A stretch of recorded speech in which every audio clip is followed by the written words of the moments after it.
మంచి మంచి రెసిపీస్ కోసం చెర్రీ షెఫ్ ఛానల్ని సబ్స్క్రైబ్ చేసుకోండి. హలో అమిగోస్, నేను మీ చెర్రీ షెఫ్. నేను ఇప్పటివరకు మీ ముందుకు తెచ్చిన రెసిపీస్ అన్నిటికంటే ఇది చాలా సింపుల్ రెసిపీ, చాలా ఈజీగా తయారు చేసుకోవచ్చు. దీన్ని మ్యాంగో సాల్సా అంటారు. ఈ మ్యాంగో సీజన్ అయిపోయేలోపు ఒకసారి ఖచ్చితంగా ట్రై చేయండి. ఇంకా లేట్ ఎందుకు, వీడియోలోకి వెళ్ళిపోదామా. మ్యాంగో సాల్సా తయారు చేసుకోవడానికి ఒక బౌల్ తీసుకోండి. బౌల్లో కట్ చేసుకున్న మ్యాంగోని యాడ్ చేసుకోవాలి. నేను 2 మ్యాంగోస్ తీసుకున్నాను. వాటర్ మెలన్ యాడ్ చేసుకోవాలి. వాటర్ మెలన్ని కట్ చేసుకుని సీడ్స్ రిమూవ్ చేసుకుని యాడ్ చేసుకున్నాను. ఇప్పుడు హలాపెనోస్ యాడ్ చేసుకోవాలి. హలాపెనోస్ అనేది చేతి నిండుగా యాడ్ చేసుకున్నాను. మీకు ఇంకా స్పైసీగా కావాలనుకుంటే ఇంకొంచెం క్వాంటిటీని ఇంక్రీజ్ చేసుకోవచ్చు. అలాగే ఉల్లిపాయను తరుక్కుని యాడ్ చేసుకోవాలి.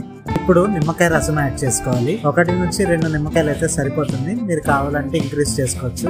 ఇప్పుడు స్పైసెస్ యాడ్ చేసుకుందాం. కొద్దిగా జీరా పొడి, కొద్దిగా సాల్ట్ యాడ్ చేసుకోండి. మీరు కావాలంటే మిరియాల పొడి కూడా యాడ్ చేసుకోవచ్చు. ఇప్పుడు వీటన్నిటిని కూడా బాగా మిక్స్ చేసుకోండి. బాగా మిక్స్ చేసుకున్న తర్వాత ఫైనల్గా ఇందులో కొత్తిమీర యాడ్ చేసుకోండి. కొత్తిమీర యాడ్ చేసుకుని దీన్ని మళ్ళీ బాగా మిక్స్ చేసుకోండి. మిక్స్ చేసుకున్న తర్వాత దీన్ని మినిమం ఒక 2 నుంచి 4 గంటల వరకు ఫ్రిడ్జ్లో కూల్ అవ్వడానికి విడిచిపెట్టి చల్లగా దీన్ని తీసుకోవాలి. ఎంతో బాగుంటుంది, చాలా హెల్తీ కూడా. దీన్ని మీరు సలన్గా తీసుకోవచ్చు, సైడ్ డిష్గా తీసుకోవచ్చు. మరి ట్రై చేస్తారు కదా. వీడియో నచ్చిందా అయితే లైక్ చేయండి. ఛానల్ ఇంకా సబ్స్క్రైబ్ చేసుకోకపోతే వెంటనే సబ్స్క్రైబ్ చేసుకోండి. మీకేమైనా రెసిపీ కావాలంటే కామెంట్ చేయండి. మరి ఒకసారి మరి ఒక మంచి రెసిపీతో కలుద్దాము. Cherry chef signing off.